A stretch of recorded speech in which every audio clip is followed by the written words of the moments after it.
Estamos ao vivo agora para tratar da questão das dúbias. Vamos esperar as pessoas entrarem. Enquanto isso aqui, vou abrindo o material das minhas anotações aqui embaixo, para esse momento tão importante que nós estamos. Vamos ver aqui, tem o pessoal já entrando, maravilha. Muito bom dia para vocês aí no Brasil. Agora são 7h30 da manhã aí no Brasil, aqui já são 12h30 aqui na Itália, em Roma. Nós estamos no nosso bunker, aqui diretamente próximos do Vaticano, não posso dizer aonde. Bom, mas já tem 250 pessoas, 260, excelente. Tá? Bom, eu vou começar aqui tratando da questão já de início. Dou um abraço. Por que não está subindo os comentários aqui? Aí. Beleza. Quase 300 pessoas. Já pode começar, né? Okay. Já está ok? Beleza. Bom, então, depois que tiver de comentário, você salva e me manda, ou vai guardando para a gente respondendo. Primeiro, obrigado a todo mundo que já está aqui esse horário. Vamos lá começar a tratar do assunto que é importante e um pouco longo. Vamos lá. Ontem saiu a notícia, ontem dia 2 de outubro, de que a notícia foi dada desta maneira, inclusive pelo site do Vatican News. Estou aqui com ele aberto na minha frente e o título foi o seguinte. Gente, esse Google aqui tá me matando, viu? Aqui, ó. O Papa Francisco, o Papa responde às dúbias de 5 cardeais. Assim foi dado no Vatican News em italiano, em português, em todas as línguas. O Papa responde às dúvidas, né? Dúbia é do plural, de 5 cardeais. Olha, mesmo no próprio Vatican News a coisa está dada de modo impreciso. O Vatican News a gente tem que se lembrar que ele deixa eu só colocar uma coisa aqui. O Vatican News é a mídia oficial do Vaticano, que comunica as coisas, né? A sala de imprensa deles, vamos dizer assim. Né? Então o que sai aqui, em tese, foi aprovado e revisado pelas pessoas lá. Mas, depois disso, todos os meios de comunicação, a ACE Prensa, né, a ACE Digital, todos os perfis de internet, eu até falei com o pessoal do Escolástica da Depressão, Educar para o Céu, Alerta Católico, o Santa Carona, todo mundo deu a notícia, inclusive o meu jornal, você viu como é que é as coisas, né? E já mandei mensagem para eles que vão ter que arrumar, escutar essa live e arrumar aqui a coisa, que está errado. Ninguém noticiou a coisa como ela de fato foi. Né? Porque foi e não foi o que aconteceu. Então, esta live é para esclarecer as coisas. Porque o que está se dando a impressão? Como é que as pessoas estão falando? 5 cardeais fizeram perguntas para o Papa e ele respondeu de maneira zoada. Né? E os cardeais são grandes arautos, 100% certo, e o Papa está 100% errado. Gente, toda vez que a gente avalia as questões da igreja, isso eu escrevi ontem nos meus stories, nós nunca, repito, nunca podemos ser levianos. A igreja não só tem, a igreja tem o direito de ser tratada com respeito, e os seus membros também. Claro, isso não impede você de criticar pesadamente quem faz besteira. Mas o direito ao respeito significa que você vai tratar aquilo com devida atenção. E todo direito implica um dever, portanto, nós temos que tratar a coisa com atenção. Não basta noticiar assim e jogar as coisas ao vento. Tem que ter calma. Então ontem eu vi aquela confusão toda, um monte de gente me cobrando. Eu ia gravar um vídeo no meu canal do YouTube com calma e publicar e tal, mas eu falei, vamos abrir uma live no YouTube, no Instagram, aqui na casa onde nós estamos, e depois a gente publica isso no YouTube. Vocês podem mandar para quem vocês quiserem. Tá? Então é o seguinte, vamos ao primeiro ponto aqui da coisa para a gente esclarecer. Primeiro, que é uma dúbia. As pessoas estão falando as dúbias, ou a dúbia, tá uma confusão. Gente, o latim tem 3 formas, tem neutro, masculino e feminino. Então, dúbia é o plural de dubium. Dubium é uma dúvida, se tem mais de uma é dúbia, ok? Então, o plural de dubium é dúbia, né? Que nem Ianuum e Ianua, né? Porta e portas, é a mesma coisa. Então,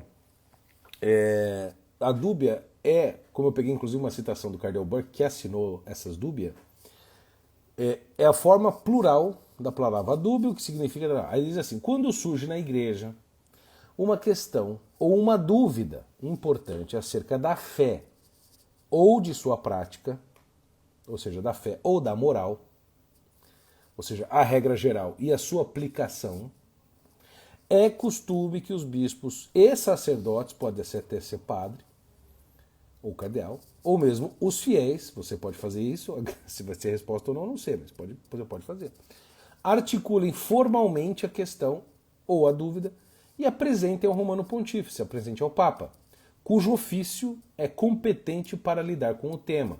Qual ofício competente do Papa? Uma das obrigações, das funções dos ministérios papais, do Ministério Papal, talvez uma das principais é confirmar a fé dos seus irmãos. É o que Jesus pediu a Pedro. Então, os papas têm... Esse negocinho aqui, eu acho que não está ligado na... Não está ligado na força aqui, gente. É confirmar os fiéis... Agora foi, obrigado. É confirmar a fé dos fiéis. Então, isso é uma coisa. Você está com uma dúvida de um documento que o Papa publicou, você não está entendendo, dá junto de um grupo de bispos ou de cardeais, manda para ele responde. Né? Por exemplo, ontem foi publicado um também muito importante e tal, sobre algumas coisas, que um bispo tinha feito... Duca. Duca. Tinha feito a respeito de outras coisas, de comunhão e tal. E foi respondido. Então, assim, é uma coisa normal que acontece, em quase todo papado tem isso. O do Bento teve? Eu acho que não, né? Então, assim, a formulação de uma questão ou de uma dúvida individual que você pode ter é chamada de dubium, quando é uma questão. Quando são várias, é dúbia, ok? Várias questões. Esse papado já passou por algumas dúbias. Talvez a mais famosa delas tenha sido em 2016, quando da publicação da exortação apostólica pós-sinodal, que aconteceu depois de um sínodo, né? A Amoris Laetitia, né? Que foi publicada no dia 8 de abril de 2016 e levantou inúmeras questões e dúvidas das mentes dos bispos, sacerdotes, fiéis, do povo inteiro, na verdade. Muitas dessas dúvidas já tinham sido apresentadas ao Santo Padre, o Papa Francisco, e discutidas publicamente. No caso específico da Amoris Laetitia, em 19 de setembro do mesmo ano de 2016, 4 cardeais formalmente mandaram 5 questões ao Papa Francisco relacionadas à fé e moral, baseadas na leitura do Amoris Laetitia. Eles queriam compreender melhor certas coisas que estavam lá dentro. Assinaram Cardeal Burke e Brian Miller, que estão nessa dúvida de agora, de 2023, e o Cafarra e o Meissner, e o Joaquim Meissner já morreram. Né? Só que essa dúvida enviada em 2016 nunca foi respondida. No ano seguinte, depois dos anos subsequentes, os cardeais pediram de novo que o Papa respondesse as mesmas perguntas. O caso de agora é absolutamente diferente. É uma situação um pouco única. E aí surgiu, inclusive, o que muitas mídias colocaram, inclusive foi colocado na CI Digital e outros meios, que o Papa tem a obrigação de responder apenas sim e não. Isso é falso. Ele pode começar dizendo negativo, positivo e explicar, como ele também pode apenas explicar. Se vai ser bom ou não, essa é uma questão que nós já vamos discutir, a questão das respostas do Papa. Mas a primeira coisa, o Papa não é obrigado, como disseram os cardeais recentemente, a dizer apenas sim e não. Que eu saiba, não é assim. Porque não é uma dúvidas teológicas e complexas, que são caso de dúvida, né, da dúbia, elas não são coisas fáceis de responder sim ou não. Ela tem esfumatura, ela tem matizes que precisam de explicação. Então, ou o Papa, se quisesse, poderia responder não. Ou poderia responder sim. Como Ladária fez no Papa Francisco em 2021 sobre bênção de gay, né? Foi? Para os alemães, exato, sobre bênção de gay. O Papa falou não pode. Só isso. Mas como ele também pode fazer, ele tem direito de responder como ele quiser. Então, se essa coisa sim ou não é bem assim. Entendeu? Ele pode e não pode fazer isso. Né? Então, vamos desfazer aqui as confusões. E vamos estabelecer aqui a cronologia dos fatos. Ou seja, como a coisa aconteceu, para vocês verem que as notícias estão muito mal expressadas. Mesmo aquelas mais longas também não estão contando a história toda verdadeira. É por isso, por causa dessa confusão criada principalmente pelo Expresso, do Sandro Magister, e depois na CNA pelo meu amigo Edward Pantin, que foram os dois que foram os dois que deram o furo de reportagem sobre essa história no mundo. No Brasil saiu pelo IPCO, o primeiro lugar, depois não sei mais aonde saiu, mas o primeiro acho que foi o IPCO. E aí a coisa explodiu no mundo inteiro. Então vamos à cronologia. Como é que aconteceu? Primeiro, se eu estiver errado aqui, você me ajuda, hein? Me corrija aqui do lado. Estou cheio de gente aqui me ajudando para não fazer confusão, mas eu vou fazer de cabeça. Isso, inclusive, nem está direito anotado aqui. Primeiro, o Papa Francisco vem de há muito tempo já falando sobre sínodo, sinodalidade. Aliás, desde o primeiro discurso dele na sacada ali da São Pedro. E quando ele assumiu a primeira fala dele, vamos caminhar juntos, o bispo com o povo com o bispo e tal. Então a perspectiva sinodal sempre esteve presente, ele sempre falou disso. É uma coisa que ele sempre teve na cabeça. Essa talvez seja a grande tônica do seu pontificado. Inclusive esse sínodo de agora foi ele que teve a ideia, ele que quis, ele que bolou, essa coisa é muito patrocinada por ele. Dessa maneira como está sendo feita agora. Inclusive os interessados, eu publiquei um vídeo no meu canal no YouTube abordando a questão, né, dos sínodos. Né? Talvez seja um documento mais importante que eu já fiz até agora sobre o sínodo. Então é o seguinte, então o Papa vem falando de sinodalidade, sínodo e tal. Quando foi 2021, ele anunciou o sínodo e o sínodo começou. Em 2021, 2022, 2023, nós estamos agora em que começa a primeira parte de discussão do sínodo, que vai depois se estender até o final do ano que vem. Né? Tem a segunda sessão em outubro do ano que vem, e aí vai ter a conclusão. Então, quando houve essa conclusão, o Papa falou muito, fez uma constituição apostólica falando sobre sínodos e tal, começaram a surgir dúvidas que se estendem até agora. Então, depois de quase 3 anos, com esses assuntos vagos relacionados a sínodo, sinodalidade, caminho sinodal, espiritualidade sinodal, enfim, tudo sinodal, como nunca foi falado antes, foram surgindo dúvidas e outras questões, não só que o Papa gerou, mas que vários bispos e cardeais também geraram e que ficaram sem esclarecimento da Santa Sé. Ou sem melhores esclarecimentos da Santa Sé. Foi aí então, aguardem a data, a primeira data importante. O Papa anunciou o sínodo de 2021, vai tratando do assunto até 2023. Várias questões não estavam claras, então chegou 10 de julho, deixa eu fazer com essa mão aqui, 10 de julho de 2023. 10 de julho de 2023. Tem 3 meses. 2 cardeais apenas, o Brandmüller e o Burke, assinaram um documento que foi a primeira versão dessas 5 perguntas. Então tinha 2 assinaturas no documento. Do Brandmüller e do Miller. Do Brandmüller e do Burke. É verdade, sim, que tinham 5 nomes. Tinha o nome dos 5 cardeais que agora assinaram essa nova versão. Mas a primeira versão, enviada para o Papa, tinham apenas 2 cardeais. Repito, o Burke e o Brandmüller. Aí o que acontece? Eles mandam no dia 10 de julho, no dia seguinte, no dia 11 de julho, o novo prefeito do dicastério da Congregação para a Doutrina da Fé, o senhor Victor Manuel Fernandes, conhecido como Tuccio, né, ele respondeu, né, e obviamente o Papa que assinou, mas a gente sabe que é a Doutrina da Fé que faz essas coisas, esse documento ele enviou e respondeu no dia seguinte. Isso tudo em segredo. Nós não sabíamos de nada. E aí, o que acontece?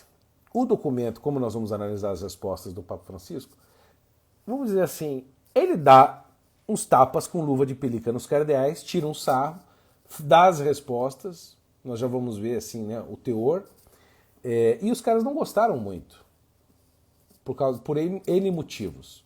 Porque de algum modo tirou sarro deles, porque respondeu de modo vago, deixou questões abertas.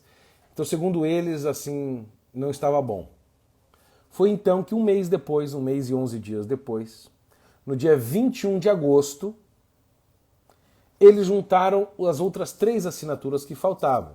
Do cardeal Zen, emérito de Hong Kong, do cardeal Iñiguez, emérito de Guadalajara, e do cardeal Sarrat, que era emérito do dicastério para o culto divino e disciplina dos sacramentos. Exatamente. Então eles juntaram 5 assinaturas e fizeram um novo documento que era basicamente as 5 perguntas anteriores, mas reformuladas. Então vamos refazer aqui, vamos recontar a história. O Papa fala do sínodo, um monte de questões são levantadas, eles colocam as primeiras dúvidas, 2 cardeais, no dia 10 de julho. No dia seguinte, o Papa responde.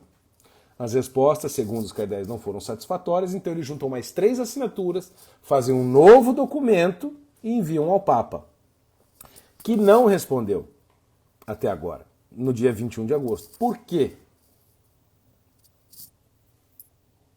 Porque ele já tinha respondido. Então, bem ou mal, certo ou errado, vago ou não vago, ambíguo ou não ambíguo, a qualidade da resposta, por enquanto, nós já mais tarde a gente analisa aqui agora. Mas ele respondeu. Está respondido. Então, quando você vê a notícia, por exemplo, no Vatican News, 5 cardeais, o Papa responde a pergunta de 5 cardeais, é mentira. O Papa respondeu a dúvidas de 2 cardeais, que depois reformularam as 5 perguntas e colocaram mais 3 assinaturas de 5 cardeais e mandaram de novo essas 5 perguntas para o Papa, porque eles acharam que a resposta não estava suficiente. Este é o quadro da situação. Oi? Exatamente, bem lembrado aqui. E fizeram pressão agora, usando a pressão pública de divulgar essas coisas, né, que antes estavam sob segredo, dizendo que o Papa tem que responder sim ou não. Isso não existe, gente.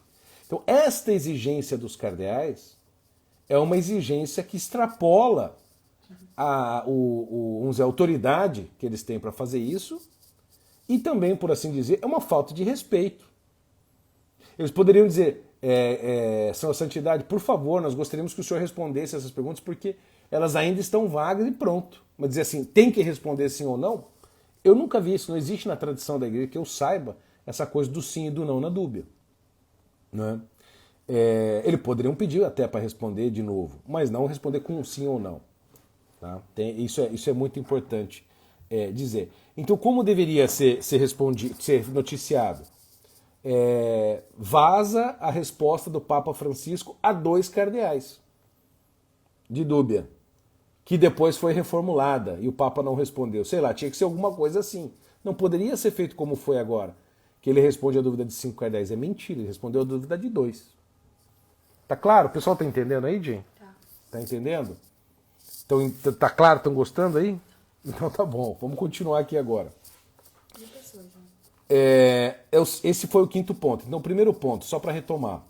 Como foi noticiado e recebido pela imprensa estrangeira e brasileira, todo mundo escreveu a notícia e noticiou escreveu, não sei, mas noticiou de maneira errada.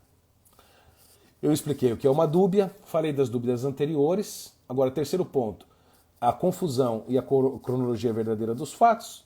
Falei das diferentes versões, como deveria ter sido noticiado, e agora vamos para a análise das respostas que o Papa Francisco deu e as dúvidas que foram feitas. Ressalto, deixa eu dizer uma coisa para vocês. As dúvidas que eu vou ler aqui é a dúvida da primeira versão. Ou seja, a dúvida que o Papa recebeu e respondeu. Não essa nova versão que veio a público agora. Que os cardeais enviaram, né, manifestaram para o mundo como uma notificação aos fiéis. Né? Esse foi o termo. Usando o Código de Direito Canônico 212, parágrafo 3. Então, você vê, a confusão foi tamanha, antes de entrar na análise aqui do Papa Francisco, da resposta e tal, a confusão foi tamanha dessa história, do que de fato aconteceu, que o Vaticano, o Dicastério para a Doutrina da Fé, se viu obrigado a publicar os documentos originais para desmentir as notícias, não é isso? O prefeito pediu ao Papa, no dia 25 de setembro. Né? Pediu, vamos publicar esse negócio? Porque tá um zum, diz que me disse, e aí eles provaram que não foi os 5 cardeais que enviaram, mas 2 cardeais. E o Papa respondeu sim. Agora nós vamos ver de fato o teor das perguntas e da resposta do Papa Francisco. Se tiver alguma coisa para comentar, alguma pergunta interessante, você me avisa, tá? Que eu vou seguindo aqui. Tem uma pergunta?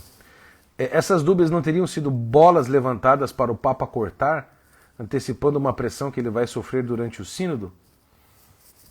Eu vou dizer o que eu acho que é a verdadeira intenção dessas dúvidas. Eles sabem que o Papa não ia responder de maneira objetiva e clara, porque ele nunca fez isso. Não é típico dele. Ele gosta de deixar a coisa aberta para que as pessoas interpretem. O que eu acho que eles querem fazer é, o que eu acho que vai ser um dos pontos das consequências, é aumentar a desconfiança e a incerteza a respeito do magistério do Papa. É isso. Porque eles não gostam do Papa, eles não têm simpatia, né? Eles tiveram muitas desavenças, todos esses 5, com o Papa Francisco. O Inhegues nem tanto, mas o resto muito. E eles estão querendo, vamos dizer assim, levantar a questão em torno do sínodo e atrair a atenção, porque a dúbia são temas polêmicos que, vamos dizer assim, já estão mais ou menos resolvidos, não tem que... Aí quando eles levantam a bola, eles abrem espaço para que se alargue aquela compreensão. Então assim, eu acho que foi meio mal calculado isso, tá? Foi meio mal calculado. Se a intenção era essa, eles erraram. Mas tudo bem, eu não sei como é a intenção, eu não estou aqui para julgar. Então vamos lá, a primeira questão. O dubium sempre é formulado da seguinte maneira. Ele tem o tema da dúvida e depois a pergunta em si. Tá? Então vamos ao tema da primeira dúvida. Né? O primo dubium. Né? Dubium sobre a afirmação de que a revelação divina deve ser reinterpretada de acordo com as mudanças culturais e antropológicas em voga. Explicação e pergunta. Após as afirmações de alguns bispos, que não foram corrigidas nem retratadas, então está chamando o Ladária, o Papa Francisco, agora o Tucci, de omissos, que não estão, e eu concordo, né? Nesse ponto eu concordo. Após as afirmações de alguns bispos que não foram corrigidas nem retratadas, surge a questão, aí vem a pergunta, de saber se a revelação divina na Igreja deve ser reinterpretada de acordo com mudanças culturais do nosso tempo e de acordo com a nova visão antropológica que essas mudanças promovem, ou se a revelação divina é vinculante para sempre, imutável e, portanto, não pode ser contradita. De acordo com o que foi citado pelo Concílio Vaticano II, de que Deus que revela é devido à obediência de fé, Dei Verbum 5, de que o que é revelado para a salvação de todos deve permanecer sempre intacto e vivo e ser transmitido a todas as gerações, ponto 7, e de que o progresso da compreensão não implica nenhuma mudança na verdade das coisas e das palavras, porque a fé foi transmitida de uma vez por todas e o magistério não é superior à palavra de Deus, mas ensina apenas o que foi transmitido. Né? Então o que eles estão perguntando basicamente para o Papa? Né? Que eles querem que o Papa responda sim ou não. Olha, existe a revelação divina. O que é a revelação divina? Começa com Jesus, vamos dizer assim, né? Ser bem sintético, começa com Jesus e termina com a morte do último apóstolo, São João. O magistério tem a função apenas de transmitir esta fé.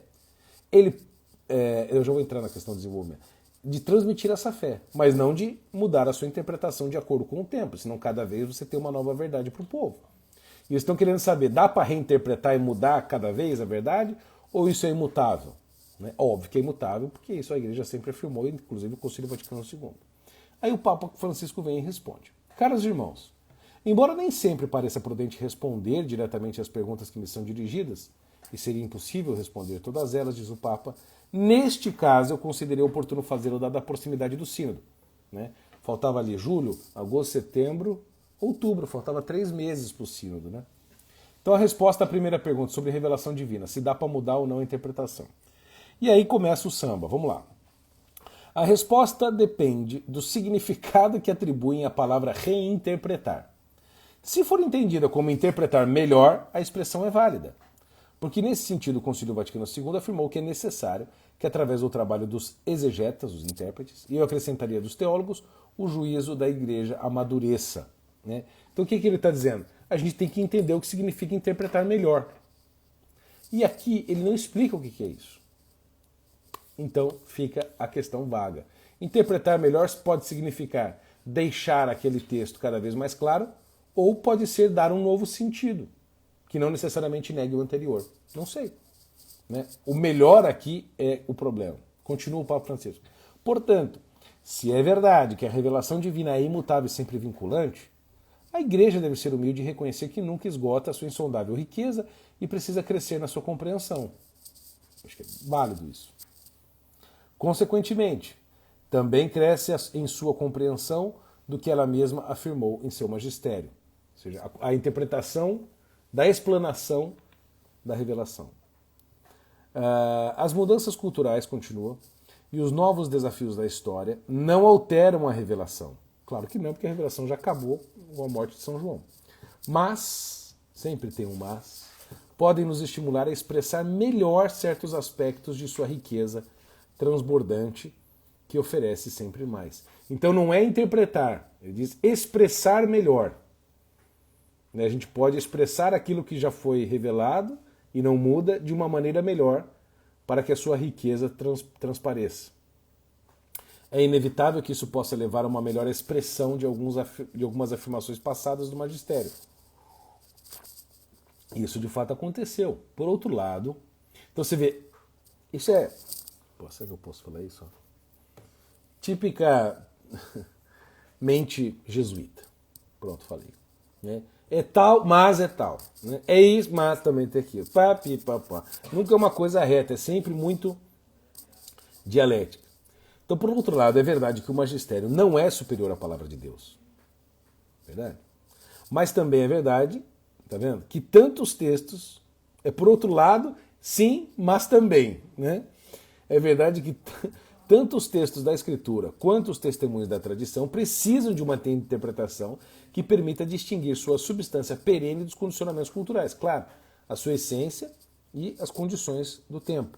Isso é evidente, por exemplo, nos textos bíblicos de Êxodo 21, algumas intervenções magisteriais que toleravam a escravidão, como de Nicolau V, a Bula Dum Diversas. Esse não é um argumento secundário, dada a sua íntima conexão com a verdade perene da dignidade inalienável da pessoa.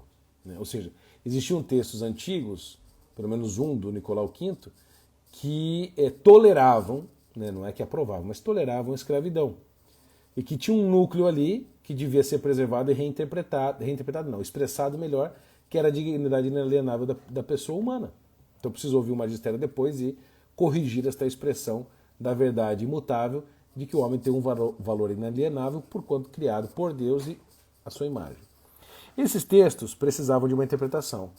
O mesmo se aplica a algumas considerações do Novo Testamento sobre mulheres e outros textos da Escritura e testemunho da tradição que não podem ser repetidos assim, hoje, assim como. É importante, continua e quase finaliza aqui o Papa Francisco, é importante enfatizar que o que não pode mudar é o que foi revelado para a salvação de todos. Portanto, a Igreja deve discernir constantemente o que é essencial para a salvação e o que é secundário ou menos diretamente relacionado a esse objetivo. Eu não sei se isso aqui é uma coisa que é possível dizer, né? O que é secundário ou menos diretamente relacionado. Veja, eu acho que Deus não revelaria e não inspiraria a sua palavra, né? Manteria a tradição se toda ela não fosse importante. Vamos dizer, Deus não desperdiça revelações, mas tudo bem. Interessa-me recordar que São Tomás de Aquino afirmou: quanto mais se vai aos particulares, mais aumenta a indeterminação. O que ele está querendo dizer assim? Quanto mais você tenta tratar de casos específicos, mais confuso vai ficando porque você não cria regras gerais. Óbvio, mas você precisa de regras e preceitos gerais universais porque são eles que vão balizar o trato de questões particulares e indeterminadas. Questões particulares e concretas. Então, assim, e aqui eu acho que as dúvidas não foram em nenhum momento tratando de casos muito particulares. Né? E tem uma essência inquestionável. Né? Mas aqui ele está falando sempre de interpretação da revelação, se pode mudar ou não. Por fim, último parágrafo dessa resposta, uma única formulação de uma verdade nunca pode ser compreendida adequadamente se for apresentada isoladamente. Verdade. Isolada do contexto rico e harmonioso de toda a revelação. Ou seja, você não pode formular uma verdade relacionada à revelação que seja isolada, óbvio, da sua riqueza contextual. A hierarquia das verdades também implica colocar cada verdade em conexão adequada com verdades mais centrais e com o ensino da igreja como um todo. Isso pode levar a diferentes maneiras de expor a mesma doutrina, mesmo que, para aqueles que sonham com uma doutrina monolítica defendida por todos sem nuances, isso pode parecer uma dispersão imperfeita. Mas a realidade é que tal variedade ajuda a manifestar e desenvolver melhor diferentes aspectos da inesgotável riqueza do Evangelho. Aqui o Papa citando ele mesmo na Evangelii Gaudium. Toda corrente teológica tem seus riscos, mas também suas oportunidades. Ou seja, respondeu e não respondeu. Tchum, né? Não, é verdade, não muda, mas a expressão pode mudar. Segunda pergunta. Segunda dúvida. Dubium sobre a afirmação de que a prática difusa, ou seja, que está muito comum, de abençoar uniões do mesmo sexo, né, pares gays, ou enfim, não héteros, está de acordo com a revelação e o magistério. Bom, isso aqui, né, vamos lá ver a pergunta dos cardeais. Dos dois cardeais, hein? De acordo com a revelação divina, atestada na Sagrada Escritura, de que a Igreja, por mandato divino e com assistência do Espírito Santo, piedosamente escuta, santamente conserva e fielmente expõe. Abre aspas. No princípio Deus criou o homem à sua imagem, macho e fêmea os criou, os abençoou para que fossem fecundos. Gênesis tal. Pelo apóstolo Paulo ensina que negar a diferença sexual é a consequência de negar o Criador. Pergunta-se, pode a Igreja derrogar esse princípio, ou seja, abandonar esse princípio, considerando em contraste com o que ensina a Veritatis Splendor, de João Paulo II, como um mero ideal e aceitando como bem possível situações objetivamente pecaminosas, como a união de pares, né, de iguais, como as uniões entre pessoas do mesmo sexo, sem deixar de respeitar a doutrina revelada? Ou seja, é possível que a Igreja aceite abençoar homossexuais? Casais, entre aspas, né, pares? A resposta do Papa foi a seguinte, um pouco mais curta. A Igreja tem concepção muito clara do matrimônio. É união exclusiva, estável e indissolúvel. Essas são os três características do matrimônio, né? Exclusiva, estável e indissolúvel entre homem e mulher, naturalmente aberta a gerar filhos. Porque definição canônica, perfeita, maravilhosa. Somente essa união pode ser chamada de matrimônio. Aí vem outras formas de união realizam o matrimônio apenas de maneira parcial e analógica. Aí começa a confusão.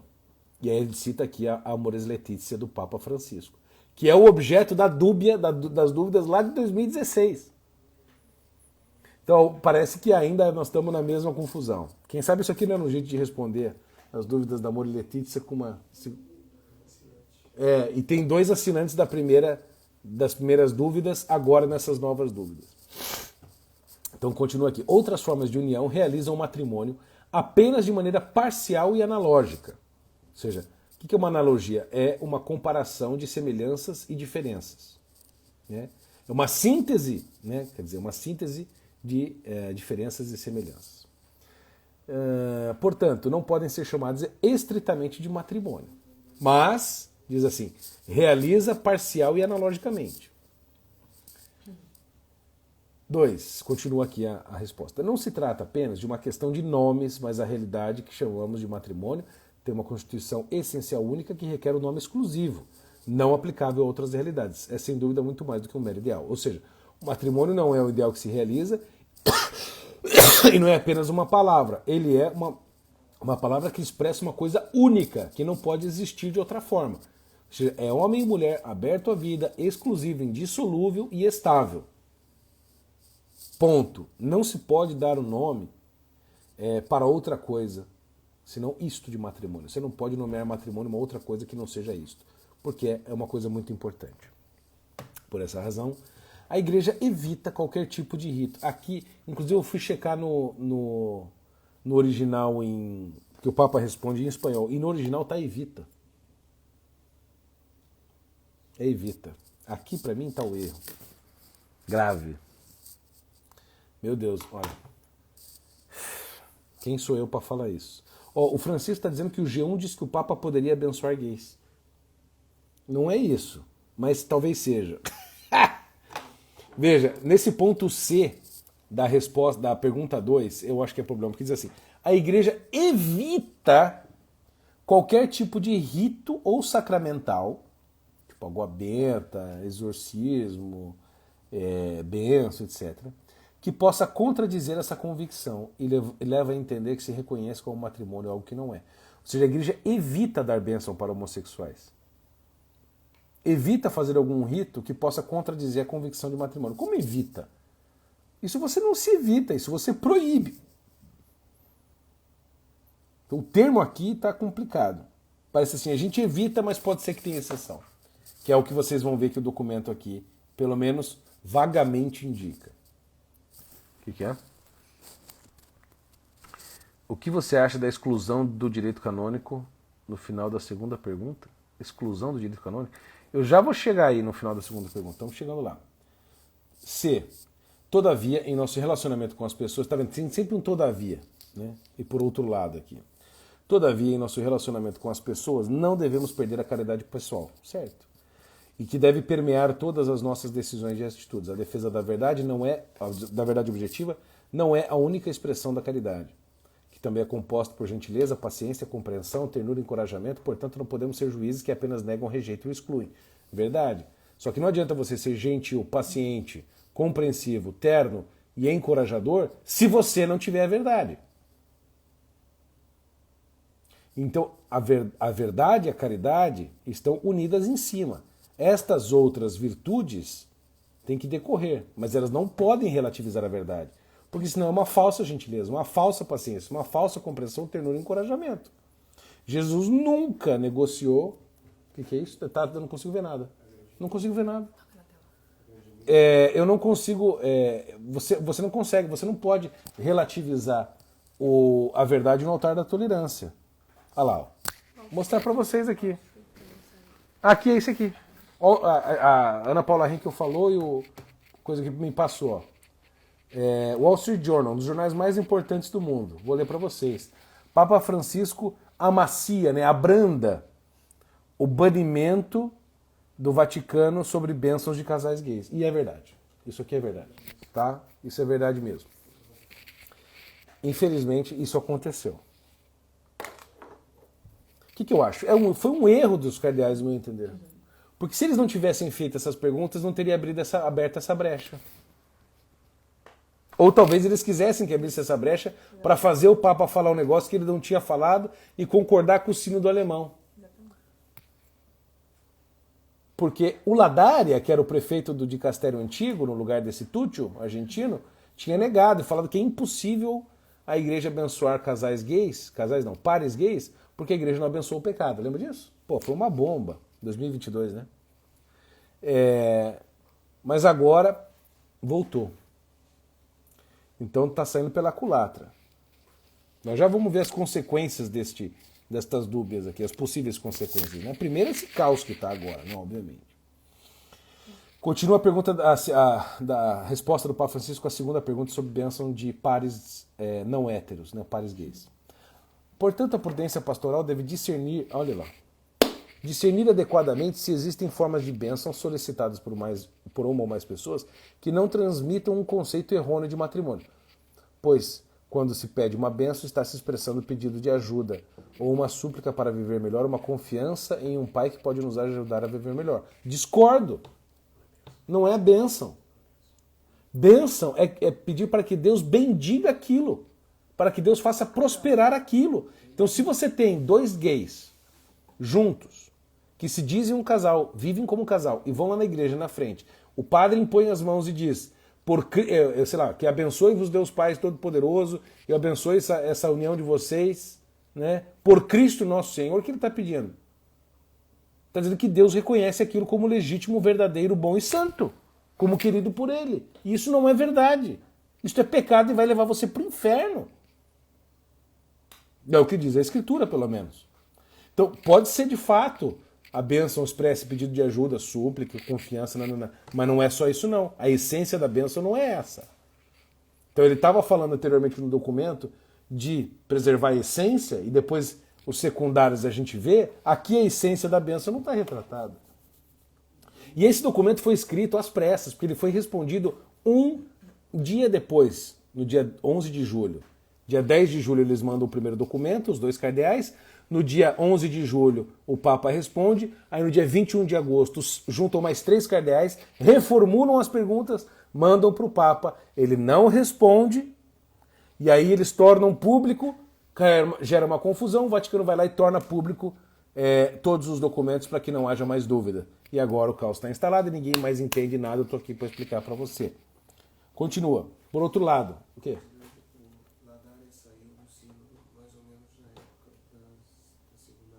Bom, acho que agora...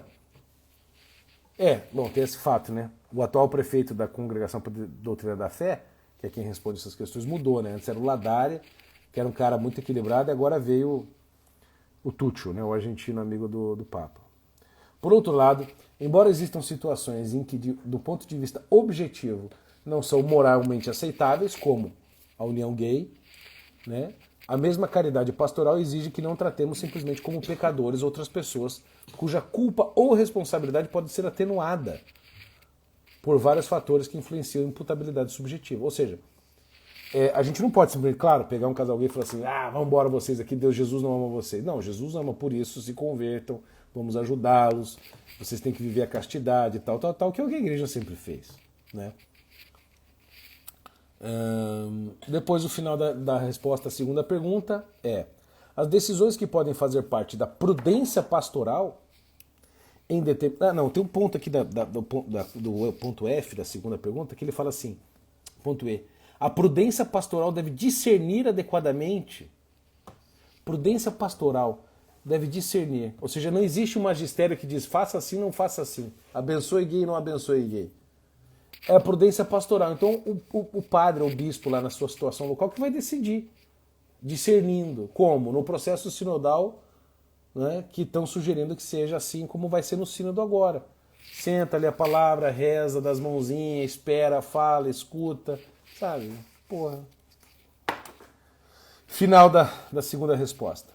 As decisões que podem fazer parte da prudência pastoral em determinadas circunstâncias não precisam necessariamente se tornar uma norma. Ou seja, não é conveniente que uma diocese, conferência episcopal ou qualquer outra estrutura eclesial habilite constante e oficialmente procedimentos ou ritos para todo tipo de questão. Pois tudo que faz parte de um discernimento prático... Né?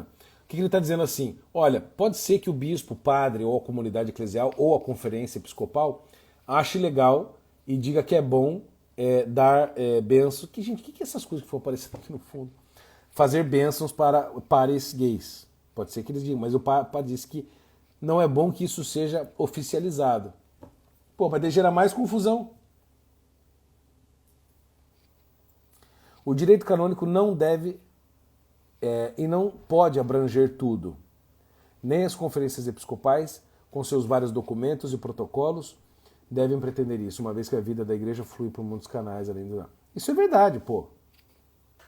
Nenhum direito canônico, nenhuma lei de qualquer país, nenhuma constituição, nada consegue abranger todas as situações concretas. Santo Tomás explicava isso, o Olavo cansava de explicar, isso aqui tá certo. A regra é geral, mas a situação é específica. Quando você pega, por exemplo, a Teologia Moral de Santo Afonso Maria de Ligório em 7 volumes, ele tenta abranger o problema dos sacramentos, por exemplo, quando você pega a confissão, quando ele vai tratar, de todos os problemas relacionados aos 10 mandamentos e as situações específicas de pecado que ele via no confessionário, ele pegava um ponto, como, sei lá, não cometerás adultério, né? Ou que fala da castidade, o relacionamento, etc. Pô, tu vai ver lá o quanto de derivações daquele mandamento geral nas situações específicas concretas. E se você for ver situações que existiam na época de Santo Afonso, hoje não existem, mas novas situações existem. O direito canônico tem que ser abrangente e geral, por isso que tem um juiz que faz a conversão da norma geral para a situação concreta específica. Nesse ponto está certo, mas não acredito que esse ponto correto justifique o anterior que está errado. 3. Terceira pergunta ao Papa. Dúvida? Você quer me mostrar alguma coisa aqui? O que é isso aqui? A sequência? O Ladária pediu para não comparecer. Porra, é verdade! Um dia antes. Então calma aí, tem uma coisa importante aqui. Acabei de receber aqui nossa assistência aqui. Puta, que importante isso aqui. Deixa eu explicar para vocês uma coisa. Pausa aqui na leitura das respostas. O Luiz Ladária, ele é espanhol? O Luiz Adares Espanhol foi o antigo prefeito da doutrina da fé, no lugar do atual Tútil, lá do Argentina, da teologia do beijo e tal, que foi quem escreveu esse documento, a resposta. O Ladar era um cara até ponderado. Assim, não era tão bom quanto o Miller e um Ratzinger antigamente, mas era um cara muito mais ponderado que o Tútil. O Ladares foi que disse que lá que Deus não pode abençoar o pecado, não pode abençoar pares gays, etc. E o Ladares ele pediu para sair ou foi demitido? Pediu para sair? Ele pediu voluntariamente para sair da cabeça do dicastério para a doutrina da fé, porque, enfim, não dava mais. Oi? Tá. E pediu para não ir ao sínodo. Ele foi convidado para participar do sínodo, mas ele não quis participar e disse que não viria. E isso ele disse no dia 24 de setembro de 2023, um dia antes do Papa aprovar a publicação das dúvidas, de todos os documentos. Porque ele se livrou da pressão, né, de estar aqui no sínodo, né, e ter que responder as perguntas e ter que se envolver com os problemas. Então ele não veio ao sínodo para não se envolver com toda essa questão. Porque o Ladares não respondeu aos bispos alemães em 2021. Não, ele respondeu, ele só disse não, né, aos bispos alemães em 2021, quando eles queriam abençoar os gays. O Ladares disse não. O Ladares sabia, o Miller sabia e não assinaram. Isso é interessante. Os dois cardeais não assinaram, né? Só 5. Quer dizer, 2 e depois 5. Mas enfim, uma informação interessante. Vamos lá, terceira pergunta do Papa Francisco, para a gente começar a encaminhar para o final.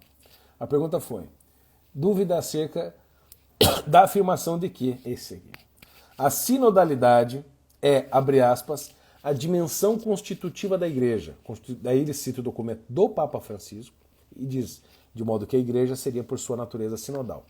Esse é o tema da dúvida. Aí vem a pergunta dos cardeais. Já que o sínodo dos bispos não representa o colégio episcopal, ou seja, não é o conjunto de todos os bispos, mas apenas de poucos,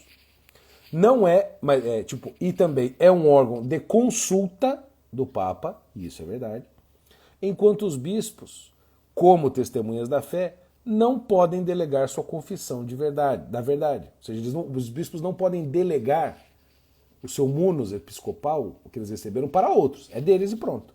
É inalienável. Questiona-se, pergunta, se a sinodalidade, que nós não sabemos muito bem o que é, pode ser critério regulamentar supremo do governo permanente da Igreja, sem alterar o seu regime constitutivo desejado pelo seu fundador, né, de Jesus, para o qual a suprema e plena autoridade da Igreja é exercida pelo Papa, em virtude do seu cargo, seja pelo Colégio dos Bispos, juntamente com sua cabeça, o Romano Pontífice. Então o que eles estão dizendo? Essa ideia de decidir tudo em conjunto estaria então por cima da autoridade papal com os bispos? Não é isso? Essa é a pergunta. A resposta do Papa Francisco assim, é curta e assim, isso aqui eu acho que os deixou muito putos, porque ele assim, tirou sarro, basicamente, dos cardeais. Ele diz assim: não obstante reconheçam vocês, né, a autoridade suprema e plena da Igreja seja exercitada pelo Papa em virtude do seu cargo. Desculpa, eu li errado aqui a entonação. Não obstante reconheçam que a autoridade suprema e plena da Igreja seja exercitada, seja pelo Papa em virtude do seu cargo, seja pelo Colégio dos Bispos com a sua cabeça o Romano Pontífice, ou seja, o Papa sozinho ou o Papa com os bispos, com essas mesmas perguntas que os senhores manifestam, ou seja, com essas perguntas que vocês estão me fazendo, com essas dúvidas que vocês estão me fazendo, vocês, cardeais que estão me perguntando, diz o Papa, vocês estão manifestando a própria necessidade de participar, de expressar livremente o seu parecer, cardeais, e de colaborar, pedindo assim uma forma de sinodalidade no exercício do meu ministério. Aqui está uma puta de uma ironia. Por quê? Eles estão criticando e querendo que o Papa mais ou menos assuma, né, que ele quer sinodalidade acima de tudo. E eles estão dizendo, bom, ou é a sinodalidade, esse governo onde todo mundo decide tudo junto, e aí o governo do Papa ou do Papa com os bispos não existiria ou estaria subalterno, né? E aí eles fazem essa questão e o Papa diz, olha, vocês reconhecem a minha autoridade suprema e a minha com vocês, né, como bispos e cardeais. E quando vocês me fazem essas perguntas, vocês estão manifestando a necessidade da sinodalidade. Por quê? Eu falei, vocês tiveram dúvidas, me perguntaram, agora eu estou falando. Então é um processo de escuta, em que vocês estão participando sinodalmente do meu ministério. Ou seja, isso aqui é uma tiração de sarro tremenda, né? Sim, quando eu li isso aqui a primeira vez, o pessoal aqui, eu dei uma risada, falei, putz, o pessoal não percebeu a ironia aqui. Ah, é? O nosso amigo, né, que a ironia é uma marca do cardeal Fernandes, né, do Tuccio, da doutrina da fé. Então, tirou um sarro dos caras. Isso assim, eu achei uma falta de elegância. Num documento pontifício, você não faz esse tipo de... Você não traz os tons pessoais aqui para dentro, porque é uma coisa para a Igreja Universal. Continua o Papa. A Igreja é um mistério de comunhão missionária. Mas essa comunhão não é somente afetiva ou etérea, né?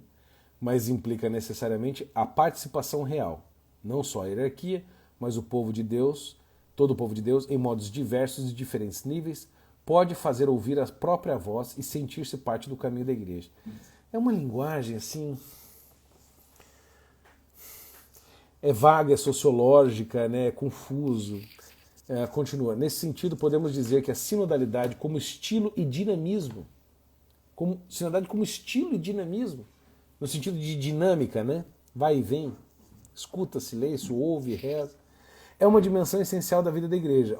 Então ele afirmou, mas ele não disse uma dimensão constitutiva da vida da igreja, ele disse uma dimensão essencial.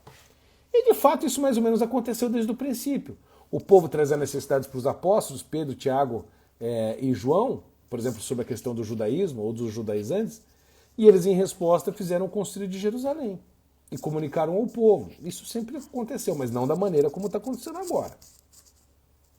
Sobre esse ponto, continua o Papa, disse coisas muito belas São João Paulo II na Novo Millennium Inuente, mas não citou, né?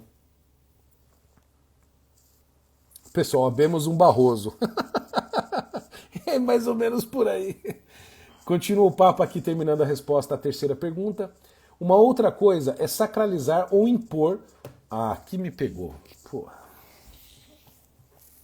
É sacralizar ou impor uma determinada metodologia sinodal que agrada a um grupo e transformá-la em norma e percurso obrigatório para todos, porque isto levaria somente a congelar o caminho sinodal, ignorando as diversas características das igrejas particulares e variegada riqueza da Igreja Universal e a variada riqueza da Igreja Universal, né? Então o que ele está dizendo? Se a gente criar uma visão sinodal ou um modelo muito duro de metodologia sinodal, isso vai engessar o processo, porque o processo tem que ser aberto e dinâmico. Mas espera aí. Quem que está, assim, praticamente impondo essa coisa da sinodalidade? Isso não veio do povo. Isso não veio dos bispos. Isso veio do Papa Francisco, dos seus amigos, da sua teologia, etc. Essa ideia moderna, né, de sínodo, mais atual, dos leigos decidindo as coisas. Uma escuta ampla, etc. e tal. Então, assim, é disso que está acontecendo. Ou seja, isso não é do povo de Deus. Isso é de grupo de teólogos. Então, eu posso estar errado, né, mas que é o Papa Francisco está querendo sacralizar uma metodologia sinodal que agrada um grupo. Então ele está fazendo o que ele está criticando aqui. Porque assim, os tradicionalistas, os católicos mais, vamos usar esse termo, mas é errado, conservadores, etc., o pessoal carismático praticamente não foi ouvido, que eu saiba. Pelo menos no Brasil, que eu saiba, eu não vi no documento sinodal a característica e o perfume do pessoal carismático ou tradicional. Não vi. Referência a autores, nada. Oi? Só coisa social e tal. Então, assim, tem coisa muito errada. Pô.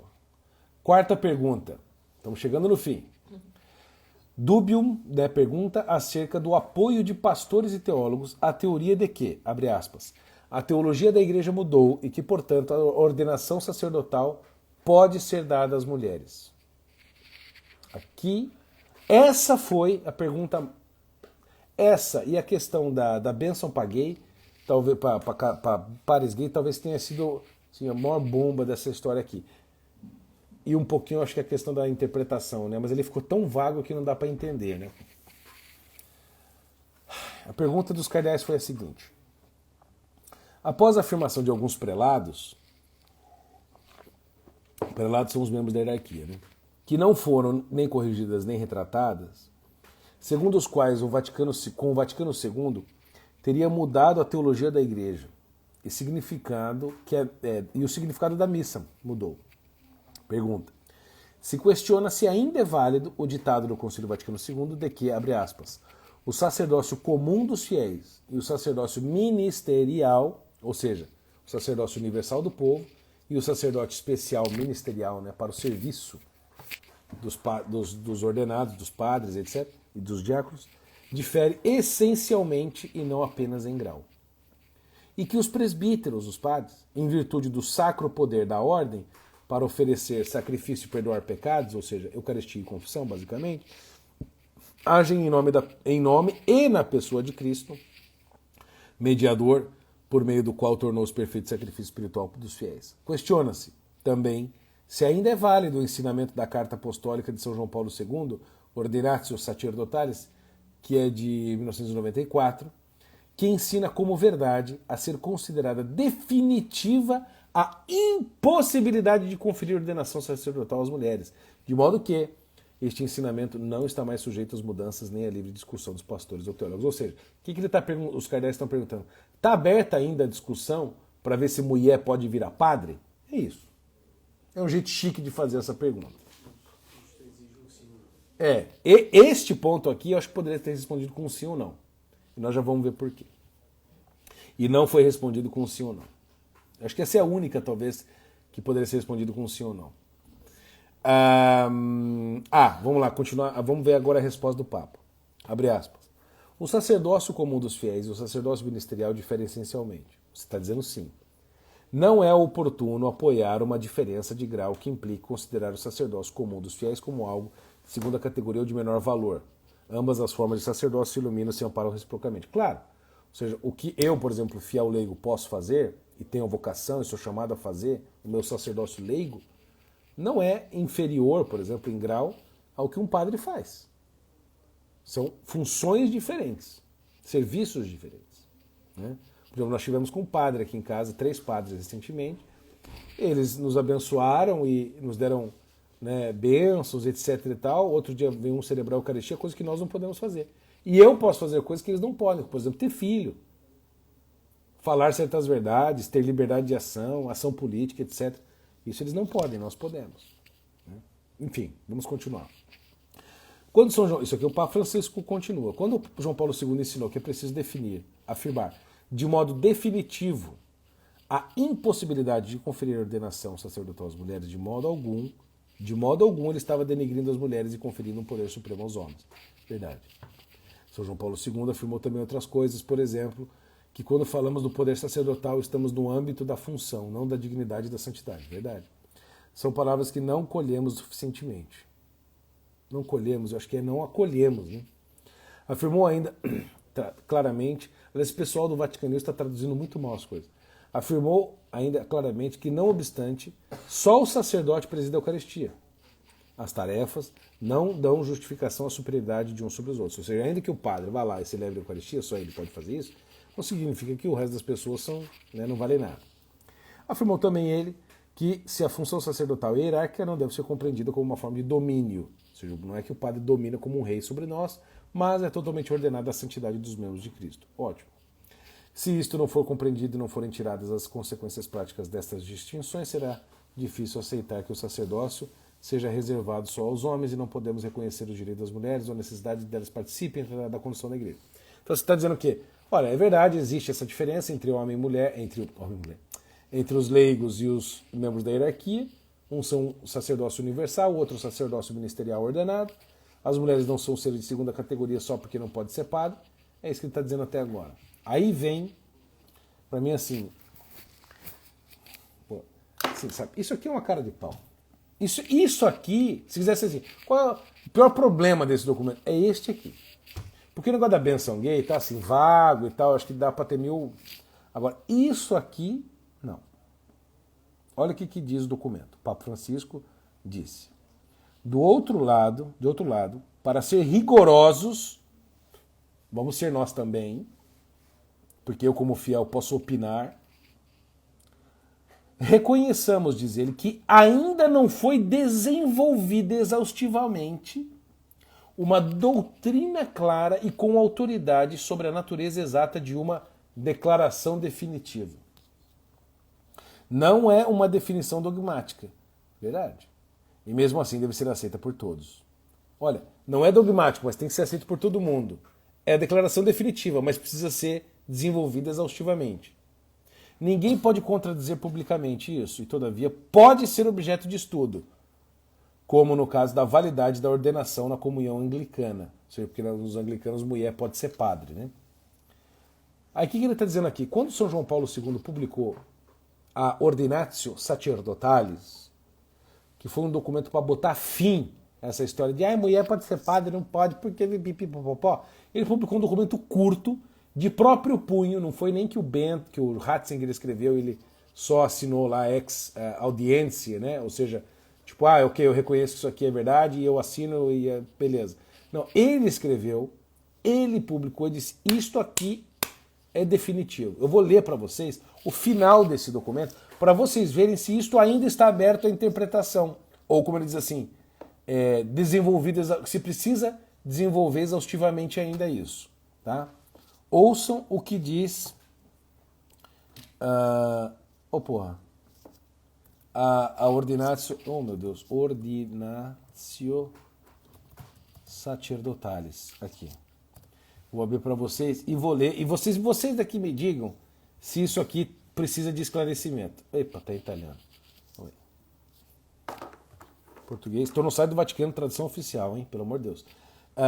22 de maio de 1994, solenidade de Pentecostes. Então, assim, data importante. Vamos lá. Último parágrafo. Portanto, de São João Paulo II, para que seja, olha só que interessante, para que seja excluída qualquer dúvida em assunto de máxima importância, ou seja, a partir de agora não há mais dúvida, encerrou-se as perguntas. Não é mais para ser discutido, não é mais para ser perguntado, não é mais para ser estudado, chega, acabou.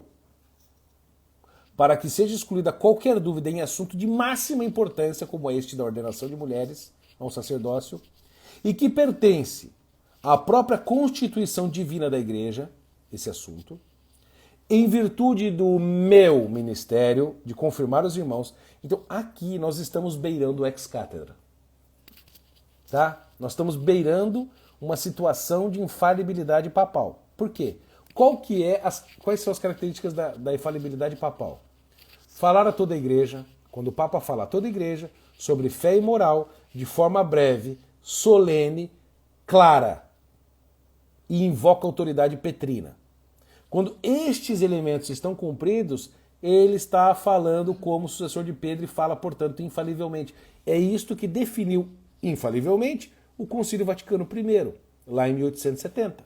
Então vamos ler de novo. Portanto, para que seja excluída qualquer dúvida em assunto de máxima importância, que pertence à Constituição Divina da Igreja, em virtude do meu ministério de confirmar os irmãos, e cita aqui São Lucas, declaro, vai declarar, a Igreja não tem absolutamente, não tem absolutamente, não é que assim, a Igreja não tem, não, a Igreja não tem absolutamente a faculdade, ou seja, a capacidade de conferir a ordenação sacerdotal às mulheres. E que esta sentença deve ser considerada como definitiva por todos os fiéis da Igreja. Sim, desculpa, Jennifer, tem alguma coisa que dá para ser desenvolvida aqui? Vocês estão com dúvida? Eu não vejo dúvida nenhuma aqui. A sentença é, a Igreja não tem absolutamente a faculdade de conferir ordenação sacerdotal às mulheres. Esta é a sentença, no meu entender, ex-cátedra. O pessoal está falando, cuidado com a tradução. Não, a tradução está do site do Vaticano, tradução oficial. Tá? Então, pra mim acabou, assim, não tem. Mas o Tútil acha que ainda está aberto, né? E o Papa também. Para mim esse é um ponto talvez mais, terrível. E por último, a última pergunta ao Papa Francisco. Pergunta acerca da afirmação de que o perdão é um direito humano. Eu não acho. Eu acho que é uma graça divina. O homem não tem direito a perdão, o homem tem direito ao inferno. Né? Mas tudo bem. Diz assim, a afirmação de que o perdão é um direito humano e a insistência do Santo Padre Papa Francisco sobre o dever de absolver a todos os pecados, a todos e sempre, para o qual o arrependimento não seria uma condição necessária para a absolvição sacramental. O que ele está dizendo? Parece que com as coisas que o Papa Francisco tem dizendo, que tem que absolver todos sempre, ele está negando um elemento essencial para que o seu perdão no sacramento da confissão seja válido, que é o arrependimento, que significa o quê? Querer nunca mais pecar e odiar o pecado. Isso não precisa você sentir e tal, não sei o quê. Não, é uma decisão. Se você se decide, olha, eu não vou mais, sei lá, roubar, mentir, sei lá o quê, ver pornografia, eu não vou mais. E eu decido fazer isso. Você vai lá e se confessa, é válido. Agora, se você for lá assim e sentar e não querer nem nada, o padre te absolver, a absolvição é inválida. Então eu estou perguntando, você está negando, Papa, que o arrependimento é essencial? Ou seja, que não tem uma condição do fiel? Então a pergunta é, que eles fazem, questiona-se ainda se está em vigor o ensinamento do Concílio de Trento, que é de 1570, 50, né? 553, acho. Segundo o qual, para a validade da confissão sacramental é necessária a contrição do penitente, ou seja, o arrependimento, que consiste em detestar o pecado cometido com o propósito de não pecar mais. Tá? Aí cita aqui o texto. De modo que o sacerdote deve adiar a absolvição quando estiver claro para ele que esta condição não foi realizada. Então, se na confissão o padre lá vê que o cara é um vagabundo, que não está disposto a nada, só foi lá para aplacar a consciência, o padre pode dizer, olha, desse pecado aqui, eu vou reter e não vou te dar absolvição. Ele pode fazer isso. É um discernimento pastoral do padre. Isso ele pode fazer e deve fazer, se ele vê que é claro. Daí vem a resposta do Papa, nós estamos acabando. O arrependimento é necessário, diz o Papa, para a validade da absolvição sacramental e implica nessa intenção de não pecar. Então ele disse sim, pelo menos para essa parte. É isso mesmo. Mas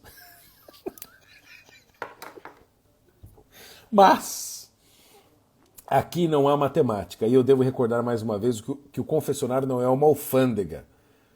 Ah, que imagem, cara. Olha, um documento pontifício com essa imagem. Não somos os donos, mas humildes administradores dos sacramentos que nutrem os fiéis. Verdade. Esses são dons do Senhor, mas mais do que relíquias a conservar, são auxílio do Espírito Santo para a vida das pessoas. Blá, blá, blá. Ok. Existem muitas maneiras de expressar o arrependimento. Aí, ó. Porque ele acabou de definir o arrependimento como detestar o pecado e não querer mais pecar. Pronto. Se você vai tentar explicar isso melhor e dar mais detalhes em termos de magistério, você só gera confusão. Muitas vezes, continua o Papa, nas pessoas que estão com a autoestima muito ferida,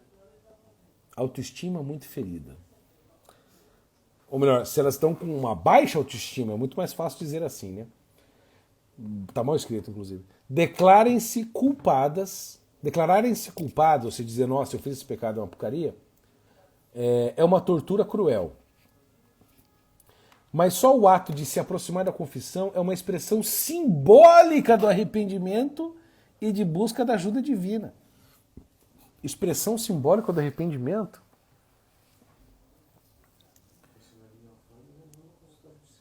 Exato. Consultório não é alfândega nem consultório de psicologia. Né? Bom, continua aqui o final. Quero recordar também que às vezes nos custa muito dar espaço na pastoral ao amor incondicional de Deus. Mas deve-se aprender. Segundo São João Paulo II, defendo que não devemos pedir aos fiéis propósitos de correção, ou seja, de penitência, né, muito detalhados e firmes, e que no final acabam por ser abstratos ou até mesmo narcisistas. Eu entendo isso aqui. mas inclusive a previsibilidade de uma nova queda não prejudica a autenticidade do propósito. Tipo, se há alguma chance do cara cair de novo, mas ele firmemente não quer cair, isso é válido.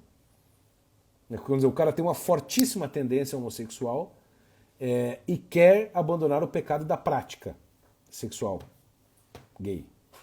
Ele vai no confessionário e deseja, realmente não quero, eu não vou, eu detesto pecado. Mas existe uma previsão de que isso possa acontecer de novo, porque ele está cheio de tendências desordenadas. Então até ele desfazer tudo aquilo dentro dele, né? Enfim. Por fim, deve ser claro que todas as condições que normalmente se colocam na confissão geralmente não são aplicáveis quando a pessoa se encontra numa situação de agonia ou com suas capacidades mentais e psíquicas muito limitadas. Mas acho que ou seja, vamos aqui fazer uma síntese. Realmente as respostas do Papa Francisco em muitos aspectos são muito boas, mas no geral eu tendo a concordar com os cardeais de que as respostas são vagas e apenas aprofundaram as dúvidas, porque essas foram as palavras deles, né, para fazer pública essa questão. Porém, eu continuo achando que foi um erro estratégico deles fazer essas perguntas agora. Principalmente, olha lá, CNN, estou vendo aqui na notificação, CNN acabou de dizer que o Papa sugeriu a possibilidade de abençoar gay, casal gay. Por que sugeriu? Porque o documento é vago. Mas eu acho que este nem é tanto o maior problema, eu acho que o negócio é a ordenação de mulher. Que abençoar alguém ou não. Agora ali você vai começar a tentar mudar, se for o caso, uma constituição divina essencial da igreja, que é o sacerdócio, do qual depende os sacramentos, a continuidade da graça, etc. Então, assim, este ponto para mim é o mais complicado. A questão da reinterpretação do magistério, da revelação, que está assim, não é reinterpretação, ele coloca expressar melhor, e a questão das bênçãos, né, de gays, que daí está uma coisa vaga, né? Vamos dizer, como disse o Wall Street Journal, né, ele abrandou o banimento, né? Mas daí alguém lê e diz assim, ele já está autorizando, né? Então, assim, está uma confusão. Então, algumas coisas que podem acontecer rapidamente para encerrar, porque a gente precisa almoçar aqui. O que é isso?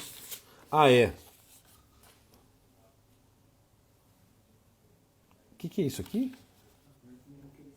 Reácios? Que é isso? Tá, não, eu vou falar disso agora, exatamente agora eu vou falar. Algumas consequências rapidamente do que pode dar nisso aqui. O Papa Francisco vai responder de novo? Não sei.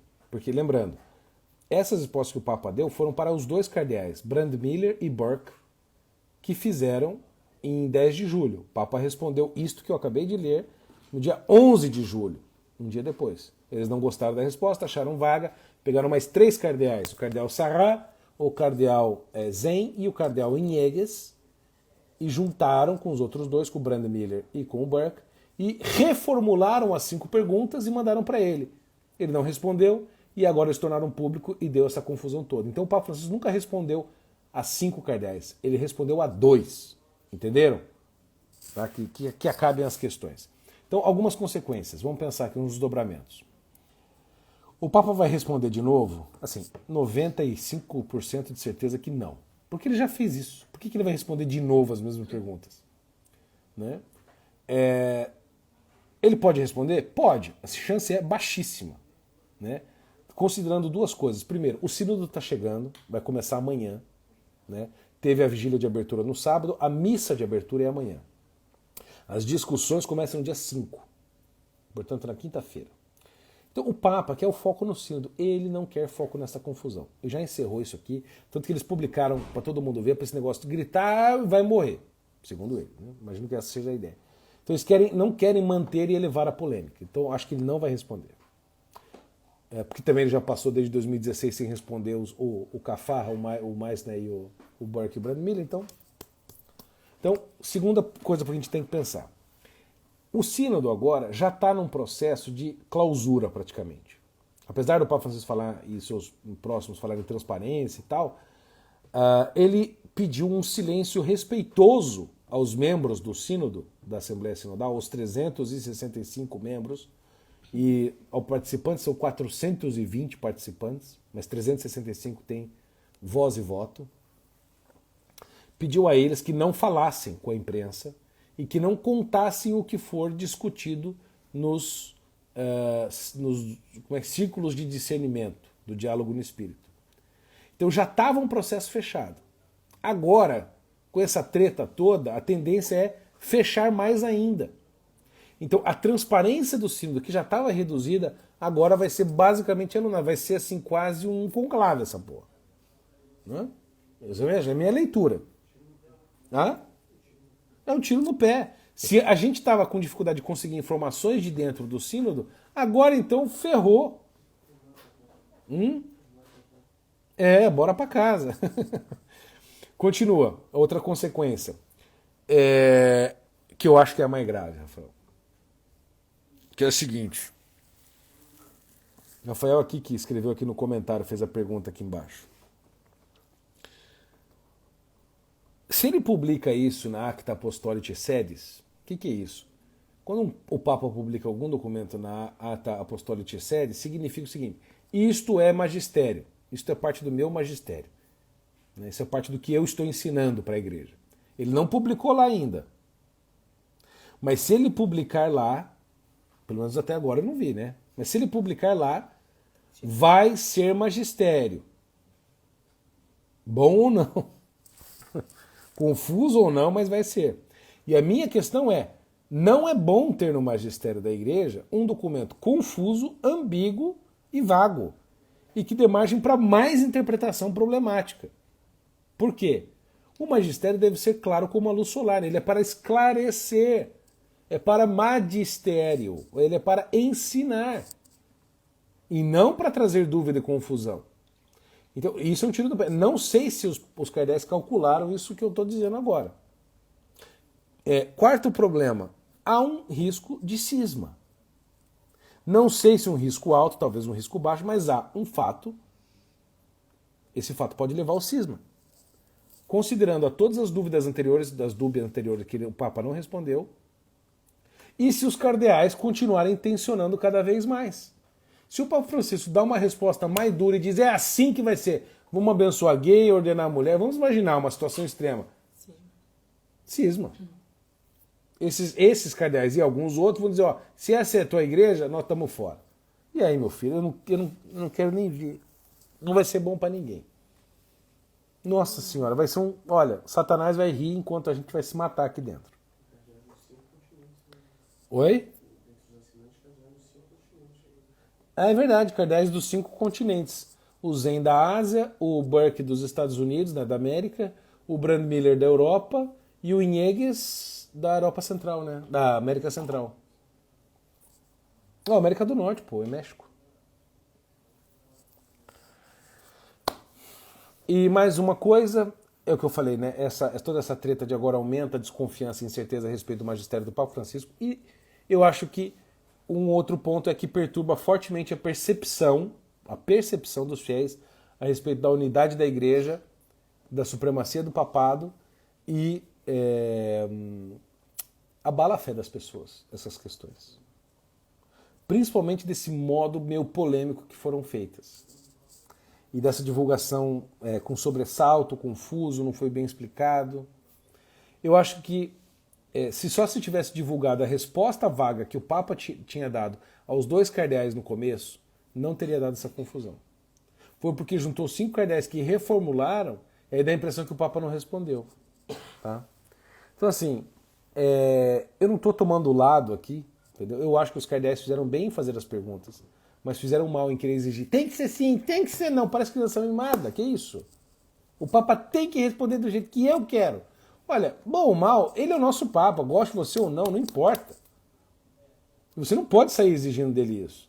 Você pode fazer uma pergunta e ele vai dar a resposta. O que você vai fazer com ela, daí eu já não sei. Entendeu? Então assim, tenhamos vocês viram, foi aqui 1h20 para explicar isso para vocês. Vocês viram alguém explicando isso? Não.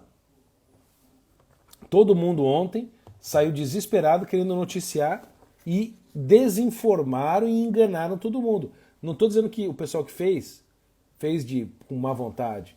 mas por não tratar e tentar compreender a situação como ela merece, com essa devida atenção que eu estou fazendo, acaba gerando mais confusão. Entenderam, meus queridos? Então, mais um recado antes de ir. Esse cenário que a gente está realmente é um cenário de confusão muito grande. Né? Aliás, você sabe qual é a palavra em hebraico para confusão? Babel. Nessa Babel que nós estamos vivendo, o que a gente que é leigo pode fazer, e você que estamos assistindo aqui, até os padres, se quiser. Né? Ou seja, qual que vai ser a tua posição, no sentido assim, como que você vai se colocar interiormente?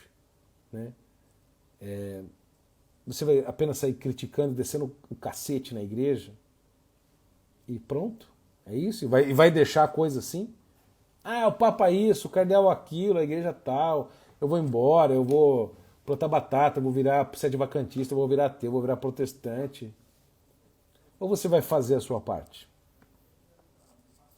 Sim, primeira coisa, nós temos que rezar. Gente, rezem muito, pelo amor de Deus. Nós estamos rezando pouco, muito pouco, para o tamanho do problema que nós temos. Rezar muito. E depois nós precisamos entender o sínodo, acompanhar o que eu estou fazendo aqui, as lives, os vídeos. Eu vou postar um Reels agora para vocês, muito bom, que a gente fez sobre os cardeais e bispos, o cardeal e bispos chineses, aqui do Partido Comunista Chinês aqui no sínodo. Né? Entender as consequências desse sínodo. E entender que tempos de confusão, meus queridos, não são novidades dentro da igreja. Eu sempre lembro, Jesus foi morto pela traição de um dos seus. E quando ele foi traído, só um ficou, que era São João. Os outros 10, Judas se matou, né? Mas os outros 10 que sobraram, né, junto com São Pedro, picaram a mula. E o nosso Papa negou Jesus 3 vezes. Este é o cenário onde está a crucificação. Foi estes caras que Jesus escolheu. E daí para frente, nós tivemos, claro, São Pedro depois virou santo, santificou, etc. Né? Mas assim, é um problema de confusão grave. Sempre teve. Jesus disse, olha, vai ter joio no meio do trigo. Ele disse que, e é pior, ele disse que não é nosso trabalho tentar acabar com esse problema. Ele disse, não é trabalho de vocês retirar o joio do meio. Claro, nós vamos avisar, nós vamos fazer o possível. Mas não pense que vocês vão extirpar o joio do meio de vocês. Porque quem planta o joio? Satanás, diz Jesus. Então, a nossa vida, até o fim dos tempos, meus queridos, é viver com confusão e crise dentro da igreja. Igreja em crise é igreja viva. Infelizmente, essa é a nossa natureza. Pelo menos da igreja militante aqui na Terra, né? Obviamente. Então, assim, a igreja precisa de gente boa como vocês e eu. Leigos que saibam o que estão fazendo, que saibam os assuntos, que não tenham pressa para sair opinando, que estejam preparados para lutas ainda maiores, porque pode ser que o futuro seja muito negativo, e principalmente lutar contra a teologia da libertação. Ou seja, combater estes erros terríveis da teologia da libertação que criam situações como essas.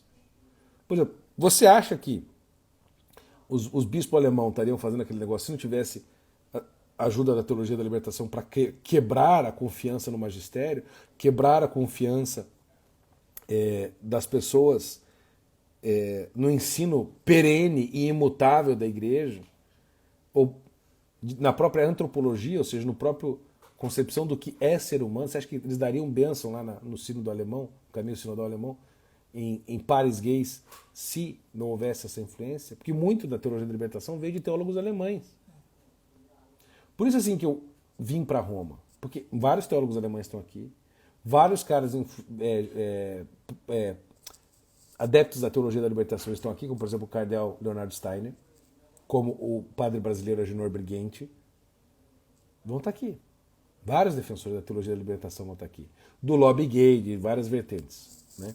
E eu vim aqui para acompanhar esse sínodo, nós estamos em Roma, e para revelar o que eu puder e conseguir revelar e souber de verdade a respeito do sínodo, como agora nós estamos fazendo em relação a essa dúvida que tem tudo a ver com o sínodo dos assuntos ali. E uma das perguntas é sobre sinodalidade. Né? E é por isso também que eu criei essa série exclusiva de aulas ao vivo e gratuitas que não vão ficar gravadas, que chama-se Caixa de Pandora, que são 3 aulas no dia 16, 17 e 18 de outubro. É aberto, gratuito para todo mundo. Tá? Basta você clicar no link da minha bio aqui em cima e se inscrever agora, e aí você recebe de brinde a minha cobertura exclusiva do Sínodo, que eu estou mandando áudios praticamente todos os dias de análise sobre o Sínodo. E essas aulas vão ser basicamente o seguinte, explicar para vocês o plano antigo já da Teologia da Libertação, que tem uns 50 anos, e este Sínodo faz parte dele, de alguma maneira. Depois as ferramentas que você precisa para combater possíveis consequências ruins que podem vir desse Sínodo. Eu não entendo essas coisas, esses balões e tudo. E a terceira aula é o como você... deixa eu ver, vamos ver. E a terceira... vamos ver. E a terceira aula... E a terceira aula... Não? Eu vou fazer... Se inscrevam na minha aula. Se inscrevam na minha aula. Milho, né? Como é o nome daquilo? NPC. Gente, então se inscrevam no link da minha... na descrição do meu vídeo. Na descrição do meu perfil, no link da bio, para participar da Caixa de Pandora, dia 16, 17, 18 de outubro. Brincadeiras à parte, eu tô tendo que rir, porque assim, ou enchendo a cara ou rindo. Então eu prefiro rir agora, pra gente passar por esse problema e ter fé de que a igreja é perene, a igreja não vai cair, a igreja não vai desmoronar. Ela pode ficar muito chagada, muito machucada, desfigurada, como o próprio Cristo na cruz e antes da cruz, mas ela sempre será a igreja de Cristo e nós seremos a resistência. São Paulo VI, Papa, disse que já nos anos 72, ele disse, nos anos 78, no ano que morreu, ele disse, confessou a Jean Guiton, seu amigo, existe um tipo de pensamento dentro da igreja que não é católico. E é possível, disse ele, agora eu lembrei, é possível, disse ele, que esse pensamento não católico seja a maioria na igreja. Mas isso nunca representará a verdade. Aí ele diz, é preciso, presta atenção você aqui, é preciso, diz ele, São Paulo VI, que subsista dentro da igreja uma pequeno grupo de ovelhas, uma grey, que seja resistência e que seja coerente e que defenda a verdade. Aí digo como São João Paulo II, nem que voltemos a ser 12 de novo. Certo? Então é isso, pessoal. Mande esta live para todos os seus conhecidos e desconhecidos. Vá no link da minha bio e clique lá no link. Se inscreva no Caixa de Pandora, é gratuito. Você daí entra no grupo de WhatsApp e vai receber todas as informações que eu estou dando exclusivas para quem se inscrever para o Caixa de Pandora, que você ganha de brinde. E a gente se vê na próxima cobertura. Eu vou publicar um Reels agora sobre os chineses aqui no Sínodo. Tá bom, pessoal? Eu já falei demais, estou cansado e preciso almoçar. Beijão a todos. Tchau, tchau.